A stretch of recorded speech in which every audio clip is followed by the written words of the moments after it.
Action! Hello, citizens of RAWR Nation! RAWR here! I kind of sound like an English boy. I'm like 1492. Oh, you are a wonderful English boy. Hello, citizens of RAWR Nation! RAWR here! Today I'm being joined by a very special guest. You want to introduce yourself to all the people? No, that's your job. This is Christina. She's an asshole, but you will learn that very, very soon. And what are we doing today? Do you want to tell them that at least? Yeah, I will. Today we're doing the spoiler version of The Last Jedi review. Yes, you heard that right. Spoiler version of The Last Jedi review. Spoiler version? Spoiler version. Okay, in case the title of this video didn't let you know, this is a spoiler video. So if you have not seen Star Wars The Last Jedi yet, please feel free to go and check the movie out and come back to this video after you have done so. Okay, so guys, we're just gonna get right into this. Arguably the biggest spoiler of Star Wars The Last Jedi was the death of Snoke. Like, I've talked to so many people about this particular part ever since the movie came out. Not one of them saw this part coming, and I know the first time, well, I've seen it 3 times at this recording. The first time and the third time that I saw it, like, everyone in the audience, when that moment happened, was just like, then followed by, like, no lie, it was like, then, yeah, let's go, let's go. No one saw that coming, and I think that this is such a testament to what the people over at Lucasfilm and Rian Johnson and Kathleen Kennedy, what they're doing, because this was a ballsy move, because he was made out to be the big bad, the emperor, so to say, of this new trilogy, and you have him being taken out by Kylo Ren of all people. Like, this was a ballsy move. Like, wouldn't you agree? So, I don't think it was a ballsy move. Because I think it was low-key a plan. Okay? Well, I mean, obviously they have this whole trilogy mapped out already. That was probably their plan from the beginning, but no one saw this coming from like an audience perspective. I didn't see it coming from an audience perspective, but after thinking about it, it makes total sense to me. Because the way that I see it is, well, first off, let me state that I really think that Snoke is Darth Plagueis. And he can come back to life. He'll reincarnate himself. So he knew exactly what Kylo was doing, according to him. I think the plan was Kylo kills Snoke, Darth Plagueis gets Rey's trust, tries to turn Rey over, and then he comes back, reincarnated. Well, I mean, there isn't any evidence to suggest that what you said is wrong. I wouldn't, like, if I had to bet money on it, I wouldn't guess that that's what happened, but I mean, it's still perfectly possible that he's Darth Plagueis either way. If he knew Kylo's every move, then he knew he was going to do it. No, I mean, I'm not arguing whether with he you knew it was going to happen that way or if it was going to happen some other way. He knew he knew going into that that's what it was going to come down to, that he was going to say to kill Rey. And here's the thing.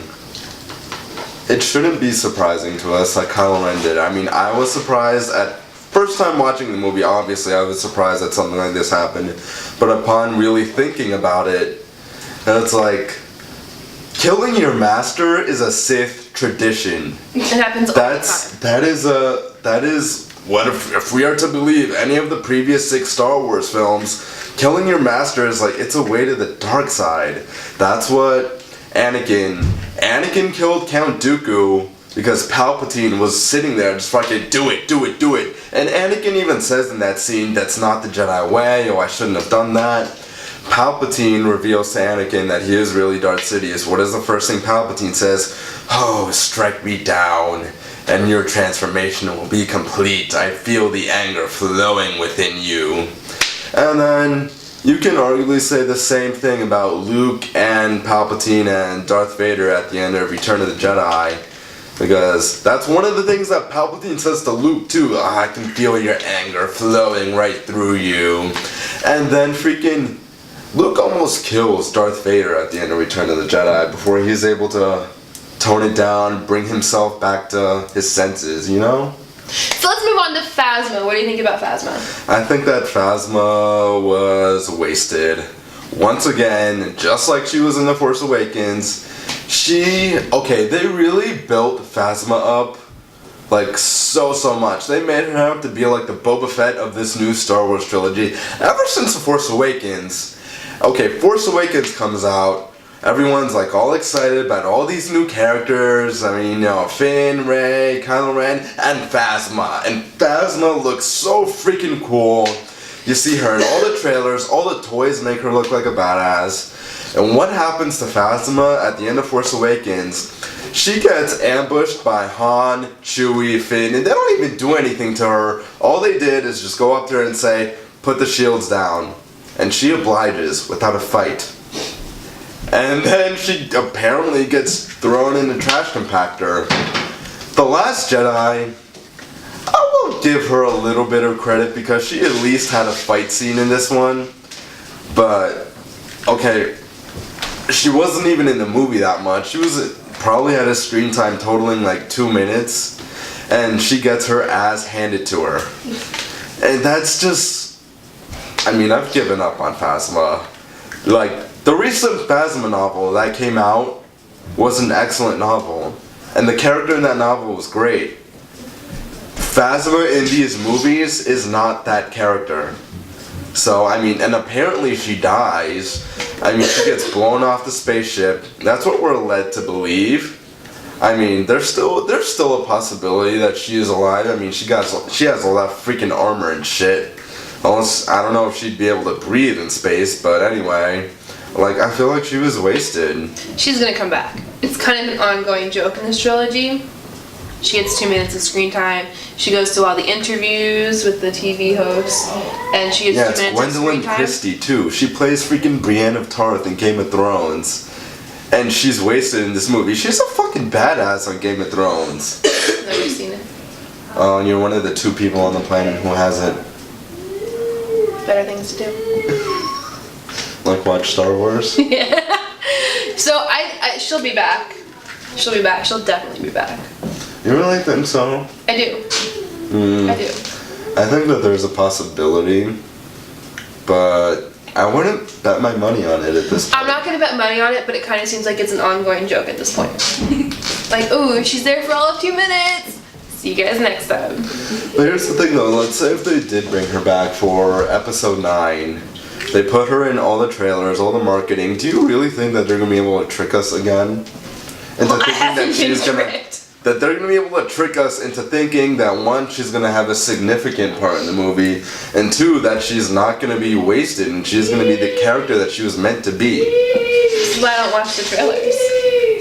But we can't all be like you, okay? I try to not watch the trailers because I try to not have a preconceived idea of what I'm going into because I don't enjoy it that way. Because I would spend the whole movie trying to figure out if I was correct than just enjoying the movie. You see, I have so much respect for that. Like, I'm like the worst kind of Star Wars fanboy ever, and I will just eat everything up. Even though I want to have self-control, I don't want to watch this. Oh, I don't want to watch this. I'm gonna hit play. Oh, I just watched it. That's literally me when it comes to Star Wars trailers and marketing. I need to eat that shit up. So let's talk about Luke for a little bit.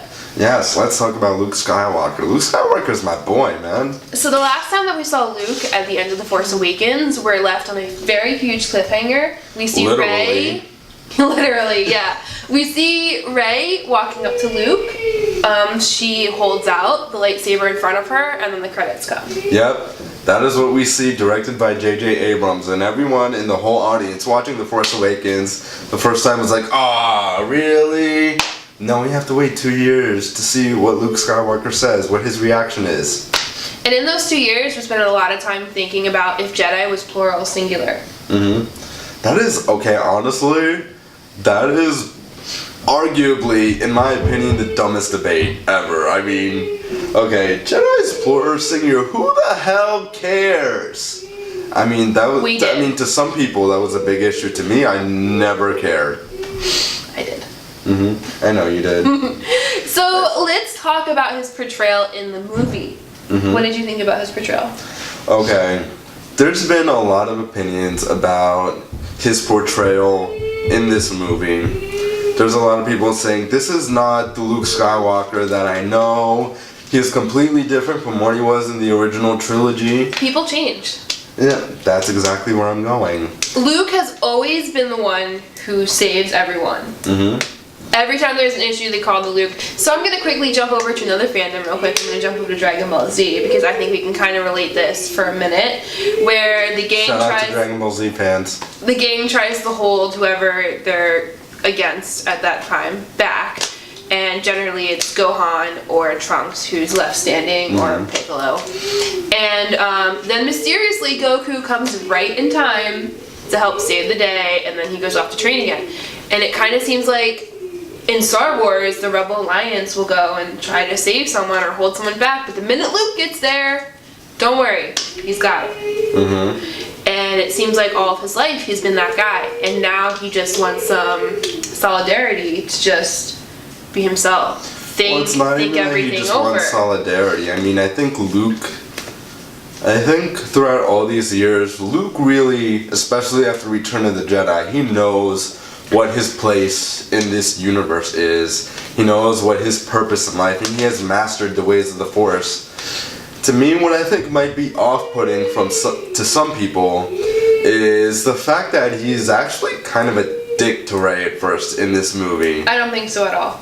But here's where I'm going with this. I mean, she hands her lightsaber at him. What does he do? He throws it away immediately.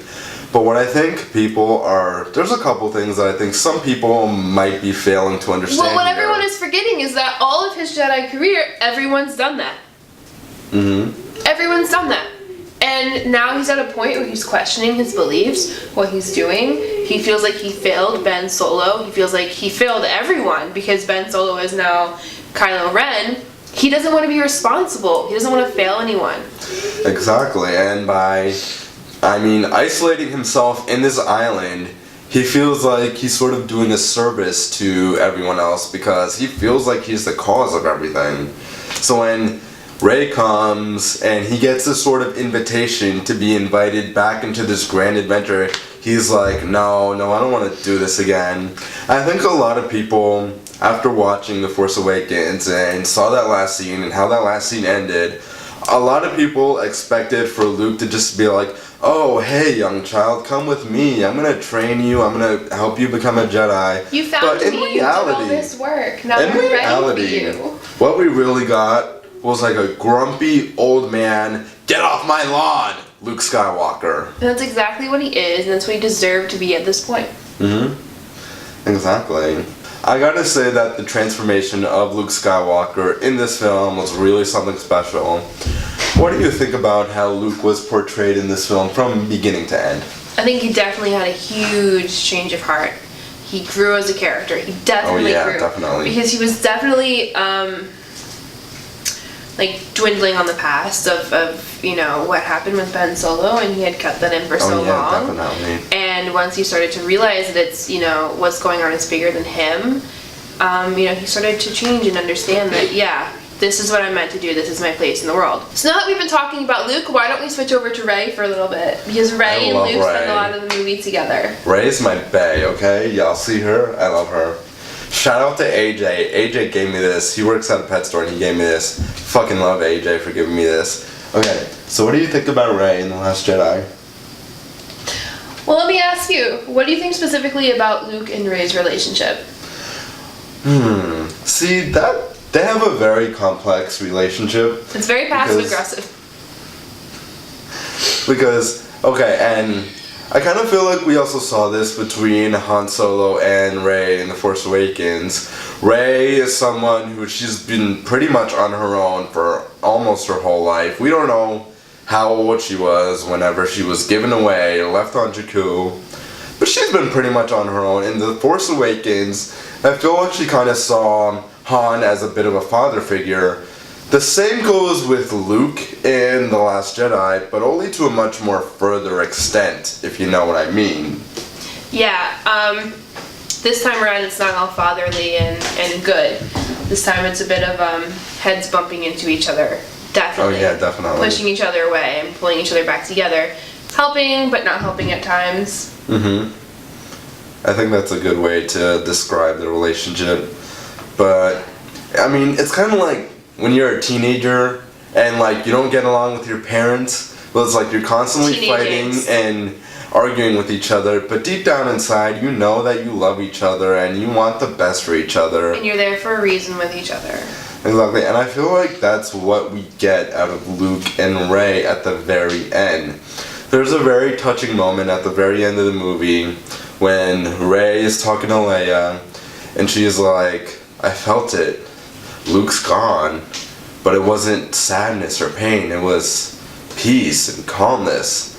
And that was I think that moment is overlooked. I feel like that is such a beautiful moment given the relationship that Rey and Luke have had ever since that very last scene of The Force Awakens up until Luke's passing at the end of The Last Jedi.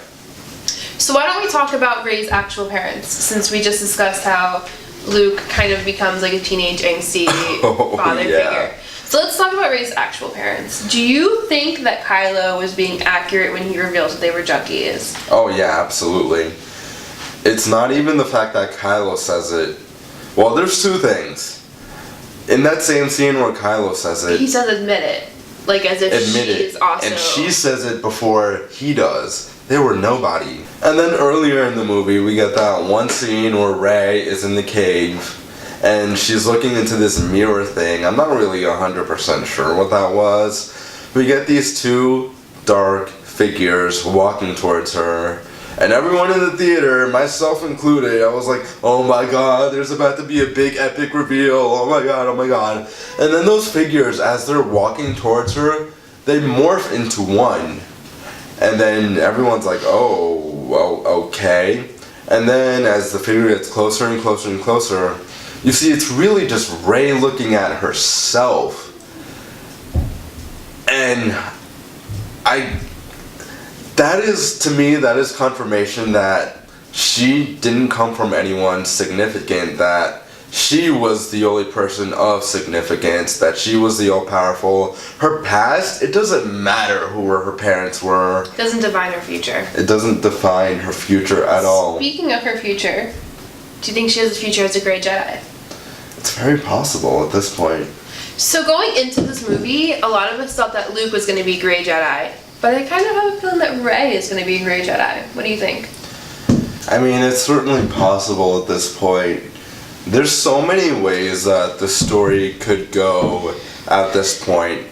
We don't know how exactly Rey's going to continue her training. I mean, I think it's a foregone possibility that Luke will return as a Force ghost, sort of guiding Rey throughout Episode 9, Episode 10, 11, 12, if they decide to do those eventually. Maybe even Yoda, who knows. But one very important fact is that Rey took the books with her. Like, they didn't burn in that fucking fire and shit that Yoda lit up. Like, Rey took the books with her. They're on the freaking Millennium Falcon. She took them for a reason, obviously, and I think that she's gonna really study these texts, learn from them more. Is she gonna become a Grey Jedi? It's possible. It's certainly in the realm of possibility. I wouldn't bet my money on it right now. There's not enough information sort of swaying me into thinking that that's the way that this is gonna go. So speaking about ways things are gonna go, what do you think about Kylo and Rey? Kylo and Rey. I think that was probably my favorite relationship in this movie because it was, well, I don't ship a romantic relationship if that's what we're talking about. But I think that Daisy Ridley, Adam Driver have such great chemistry together. And the way that the Force connected them, well, I mean, we do know that Snoke was manipulating the Force to connect those two because he really wanted to lure Luke and Rey into this trap. But I do think that Rey and Kylo Ren had some really great moments in this film, especially given all the events of what happened in the last film. In the last film, when we last saw them, they didn't exactly get along with each other, alright? So yeah, I loved Rey and Kylo Ren. I don't know about you. I like their push-pull relationship. Mm-hmm. They give and take. It's a relationship that's always going to keep you on your toes. But speaking about relationships, Because you never know how it's gonna go. Speaking about relationships, why don't we jump into Finn and Rose? Finn and Rose. New character Rose. Oh my god. Can I just say that Kelly Marie Tran is like the most adorable woman on the planet? I liked her character. Some people say that her character was a little bit underused, but you know what? I don't really agree with that.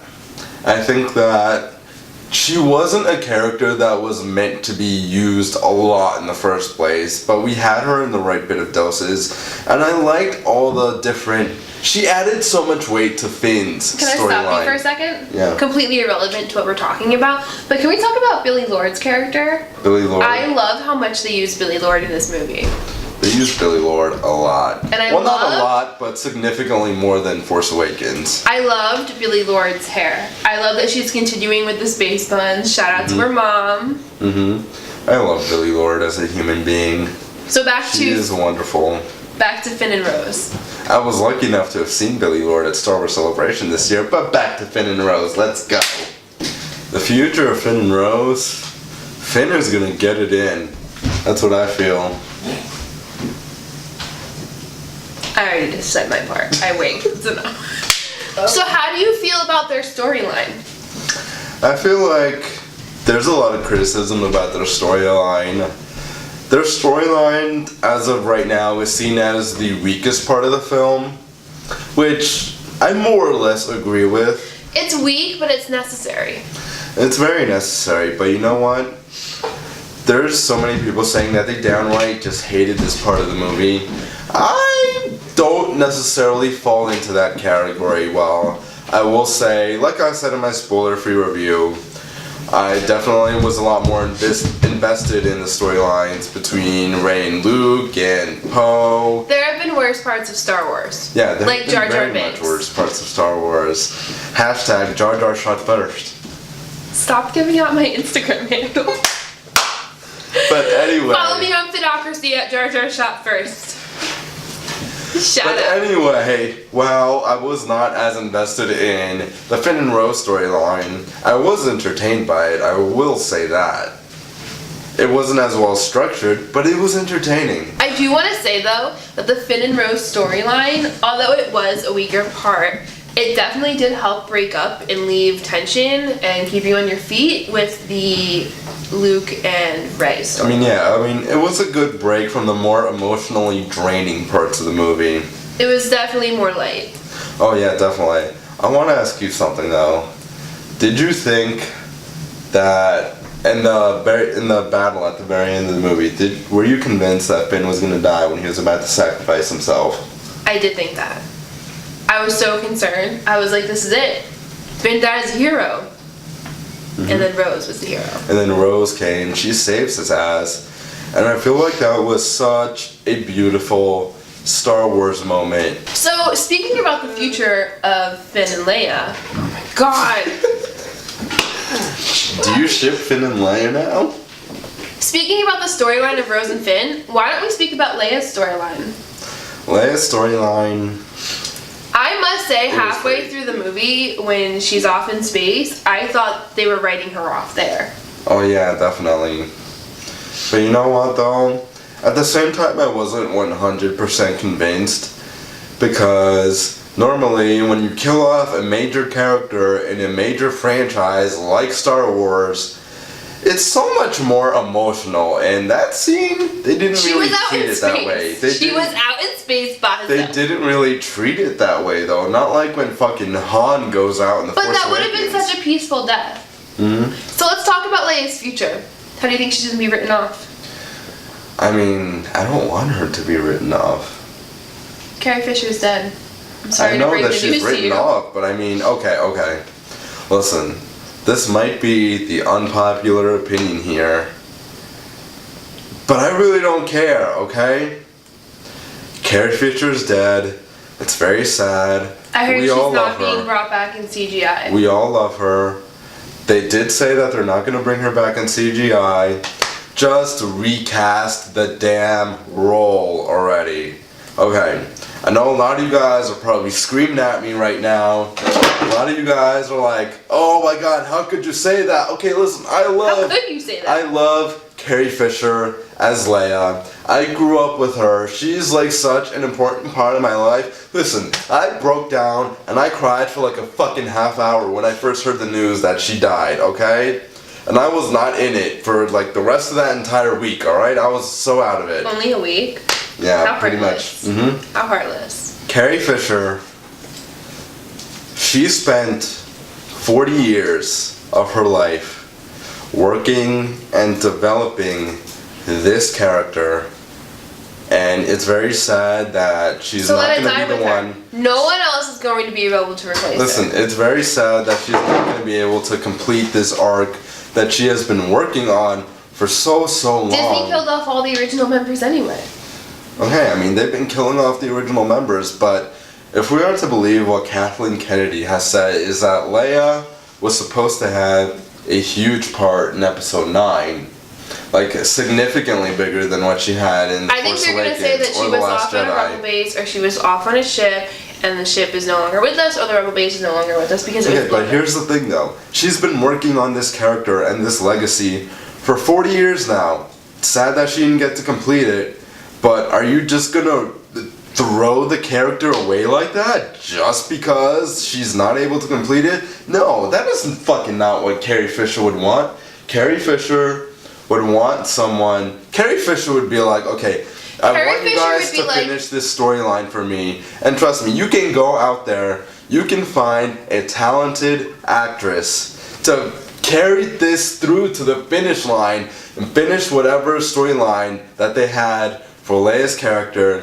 And I know a lot of you guys are thinking, okay, it's gonna be so weird. That if anybody replaces Carrie Fisher, it's going to be Frank, her dog. It's gonna be, oh, that would be a good one. But anyway, I don't know, a lot of you guys might be thinking this. It's gonna be so weird going into episode 9 and seeing someone else playing Leia. But, and you know what, like, as a big Star Wars fan, I can agree with that. I mean, when Leia first comes on screen, if they recast her in episode 9, it's gonna feel weird, it's gonna take me out of the movie. But guess what? As long as they got a great, talented actress that is really able to capture the essence of who Leia is the same way that Carrie Fisher did, like, I'll get used to it within like 5 minutes time. So I don't think that just writing her off is a way that you honor Carrie Fisher. No, finish this project for her. That is how you honor Carrie Fisher. Recast Leia. That's what I'm calling for right now. I know that that's more likely not what they're gonna do. They're probably just gonna address her absence in an opening crawl or something like that. I hope that they don't do that, but for the love of God, just recast her. Recast Leia. That's all I have to say on this matter. Okay, so let's move on to the next topic. Let's stop talking about old and let's talk about new. What do you think about the kid with the Rebel Alliance ring at the end who uses the Force to sweep up with the broom?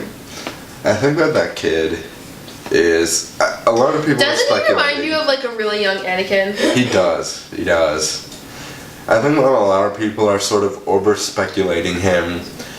There's people thinking, oh, like he's gonna grow up to become a big Jedi Knight, or oh, like Rey's gonna find him and she's gonna train him. I don't think any of that happens. I think right now it's just a look as to there are other people who have the capabilities of using the Force. That's exactly what I was gonna get to do that. I mean, that seems to have been the overlying theme in this entire movie. So that greatness can come out of nowhere. It seems that most of the best Jedi come from nothing. Mm-hmm. Look at Anakin. Look at Luke. Look at Anakin. Look at Anakin was a virgin birth. Anakin was a virgin birth in the Force. So maybe he's not exactly an apples to apples comparison, but I mean Luke as well. Luke came from Anakin, but Rey though. Rey in this movie, she came from nobody. She was nothing, and yet she is so incredibly gifted in the Force. And I think that kid at the end reinforces this whole theme that this power, this greatness, it can come from nowhere. The Force is still at work, and it's in every single corner of the galaxy, even the most unexpected places. Let's go back to Luke for a second. You said that, Luke does come from Anakin, but you have to remember Luke's beginnings when we first meet the character. He's living at his aunt's house, his aunt and uncle's house. Yeah. He's not doing things he wants to do. He's not going to school. He's working with them. He has a really humble beginning. All of the Jedi all have humble beginnings. Did you realize that? I mean, a lot of Jedi do have humble beginnings, but I would still argue that Luke did come from greatness, even if he didn't necessarily grow up with them. He was still Anakin Skywalker's son, and Anakin Skywalker was arguably one of the greatest Jedi/Sith Lords of all time. So let's talk about some small details before we get into what everyone wants to talk about, which is the end battle and what happens at the end of the movie. Let's talk about our new creatures that we see. We see porgs and we see the crystal wolf. We see porgs. Porgs are awesome. I love porgs. Do you want to go get your porg? I want to go get my porg. He's gonna go get his porg. Can we put elevator music here?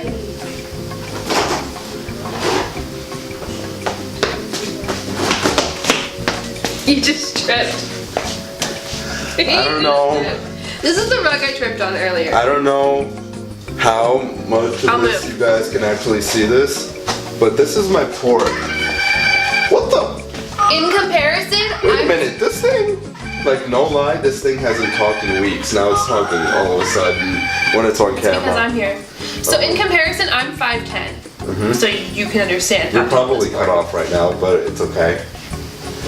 Anyway, I won this porg at a raffle at Target at midnight on Force Friday, and porgs are awesome. That's all I have to say. So what do you think about the crystal wolves? The crystal wolves look fucking badass. I mean, they aren't in it as much as the porgs. I don't like them as much as the porgs, but they're pretty cool. They served their purpose at the end. I like them way more than the porgs. They're adorable. They're helpful. They're cute as fuck. I want one. I need one. I like them too. I think porgs are better though. So, enough talking about the porgs and the crystal wolf. Why don't we jump into the end battle? The end battle was pretty spectacular. So let's start off with one of the first minor points. Major, minor, minor, major. It wasn't a huge event, but it was of significance. How do you feel about Finn sacrificing himself and then Rose saving him? Well, the moment where Finn is about to sacrifice himself, I feel like that completes a bit of a transformation of Finn's arc that we've seen all the way from the beginning of Force Awakens, that we do all the way to the end of The Last Jedi. Because we're introduced to Finn in The Force Awakens, and he doesn't really know what his place in this galaxy is. He's been trained to kill, but he's sort of like gains an identity, for lack of a better term. I mean, he denounces the First Order, he runs away, and then he doesn't really know what to do with himself after. He doesn't really know what side he wants to be on. But given all the events that happened in Force Awakens and in The Last Jedi, he, at the end at least, he knows what is right and what is wrong, and he's 100% sure about that. And that's why it's very brave of him, very courageous, to go sort of charging at that machine that was trying to break into their base on Crate. And Rose coming in to save him, that was one of the more beautiful moments in the movie, I'm not gonna lie. It was, and I cannot wait to see where their individual story arc goes, but also Finn as he continues to find his place and grows as a character. And I think Rose is going to grow a lot as a character as well. Oh yeah, definitely. So let's go on to Luke versus Kylo. Well, hologram Luke versus Hologram Kylo. Luke, that was badass. But honestly, such a good point in the movie. You watching him use all of his energy in the Force to be there and stand up and talk and finally have that confrontation after all those years. That was such a stunning moment. It was such a stunning moment. Luke has some balls, man. He has some balls. Luke Skywalker is the baddest motherfucker in the galaxy. I mean, he uses all of his energy for good. Sort of in a way, but not really, come face to face with his nephew. I mean, we're led to believe that this is the first time he comes face to face with his nephew since he burned down his whole temple down. And can you imagine how emotional that must feel for him? Well, both of them. But it was definitely a turning point when you find out that it's not only about what they're going through, but that he's also holding him off so that everybody else can escape.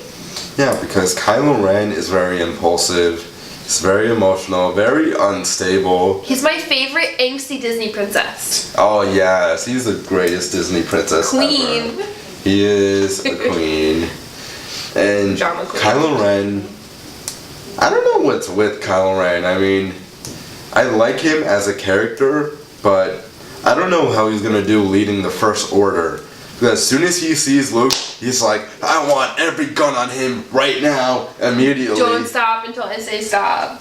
And he's like, wait a minute. And they look back at him, they say, don't you think that's enough? What about everyone else? Like, everyone else is conveniently getting away. It's not just what's going on between Kylo and Luke. Luke's also holding them back so the rest of the Rebel Alliance can escape. Oh yeah, definitely. I feel like Luke knows his nephew more than anyone, like other than his parents, obviously. So I feel like his parents, there's a disconnect. Oh yeah, definitely. There was a disconnect between Ben/Kylo Ren and his entire family, but Luke should know more than almost anyone how impulsive he is, how emotional he gets, how angsty he is. So he knew that Kylo Ren has this hatred towards Luke that as soon as he saw him, it was like, I want every single gun on him. I want all the attention on him. We're going to take this guy out. Meanwhile, everyone else is conveniently getting away. Well, that doesn't happen at first. I mean, it doesn't It happen wasn't at first. until Kylo takes all of his anger and goes out because he wants to finish it himself. And he's talking with Luke and he starts to fight with Luke that he realizes, oh snap, this has been a deliberate plan all along. But He's not here. To be fair though, like Poe and Leia and all of them, they didn't really know what was going on at first either. It took them a couple But beats then to there was figure a it out. moment and they were like, until he's holding him Luke back. is distracting him so we can get away. And then, probably, other than Snoke dying, this was probably the biggest moment in the movie. Luke wasn't really there. Luke wasn't. Luke was a hologram. Well, he wasn't a hologram. He was projecting himself all the way from that island on because Octu. you used the term hologram. I didn't use the term hologram. You did when we were talking about the movie. We were leaving the movie theater. Okay, but that was a week ago. I used the wrong term. About a week ago. About a week ago. Okay. So it turns out that Luke isn't really there.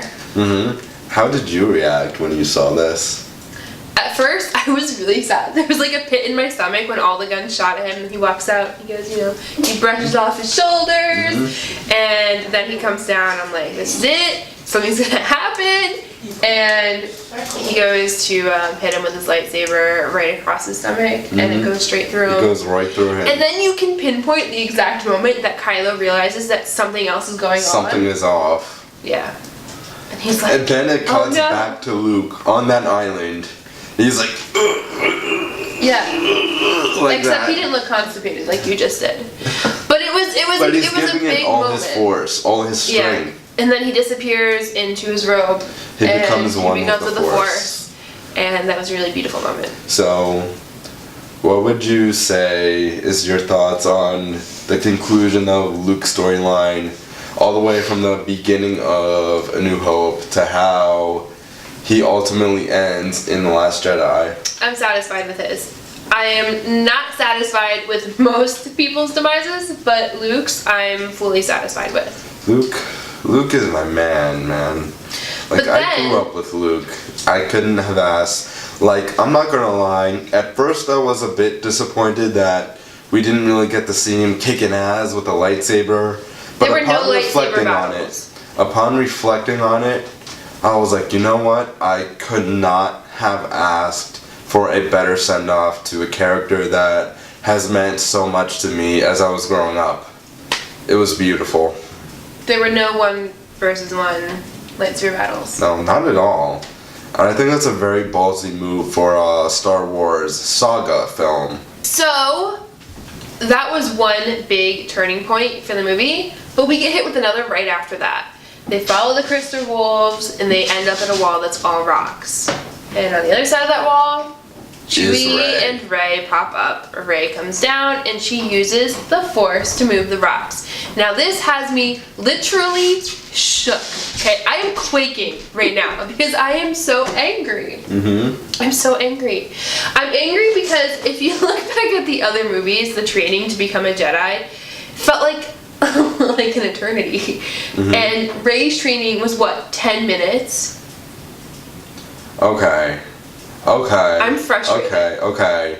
Listen, let's go back to Luke in A New Hope. I would have liked to see Rey like actually training. Like where was hold on. Where was Luke sitting on Rey's back as she runs through the forest? Okay, man, so you're saying that you have a problem with her just using the Force to lift a bunch of rocks? So after all 10 minutes of training, is she a Jedi now? I mean, I don't think she's a Jedi. Not yet. She hasn't completed her training yet. And listen, Luke in A New Hope, he had like 5 minutes of training, and then somehow at the end he's able to tap into the Force, turns off his targeting computer, and he blows up the fucking Death Star. So, like, I don't think it's too far out of the realm of possibility to believe that after just 10 minutes of training that Rey would be able to lift up a bunch of rocks. The end of every Star Wars movie leaves you with a good feeling that you feel like you've watched a plot from beginning to end. You've seen an entire story arc.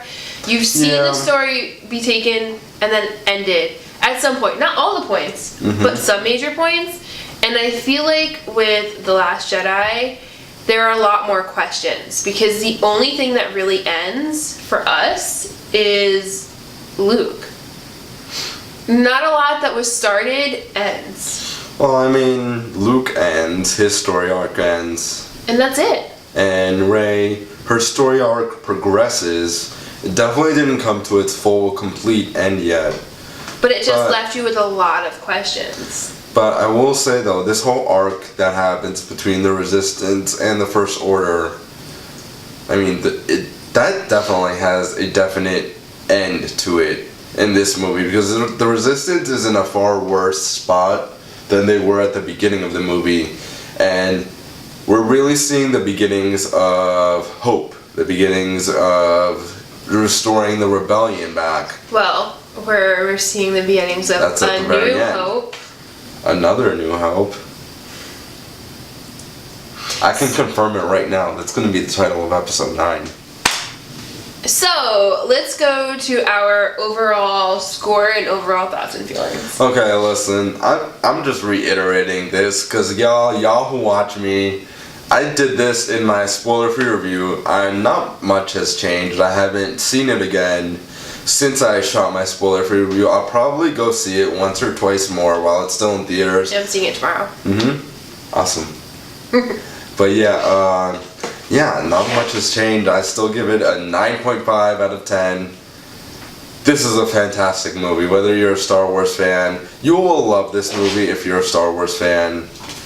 And even if you're not a Star Wars fan, I still think that you will find some enjoyment out of this. And I'm gonna rank this movie right now among all the Star Wars movies. Number 1 to me is still Empire Strikes Back. Number 2, I put A New Hope. Number 3 is gonna be this Star Wars, The Last Jedi. Number 4, The Force Awakens. Number 5, Return of the Jedi.